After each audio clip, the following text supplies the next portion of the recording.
AP CM Chandrababu రాష్ట్ర విభజన సమస్యలపై చర్చించడానికి లేఖ రాయటం సంతోషకర పరిణామమని ఎమ్మెల్యే హరీష్ రావు తెలిపారు. రాష్ట్ర విభజన సమయంలో లోయర్ సీలేరు పవర్ ప్రాజెక్టును ఏపీలో కలిపారన్నారు. ఖమ్మం జిల్లాకు చెందిన 7 మండలాలను ఏపీకి అప్పగించారన్నారు. దీనిపై రేవంత్ రెడ్డి చొరవ చూపాలని చంద్రబాబు అన్నారు. 7 మండలాలను తిరిగి తెలంగాణకు రప్పించడానికి ప్రయత్నం చేయాలన్నారు. దీన్నే మొదటి ఎజెండాగా పెట్టాలన్నారు.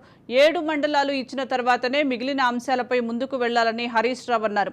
చంద్రబాబు అత్యంత శక్తివంతుడని, బీజేపీ కేంద్ర ప్రభుత్వం ఆయన చేతిలోనే ఉన్నాయని హరీష్ రావు పేర్కొన్నారు.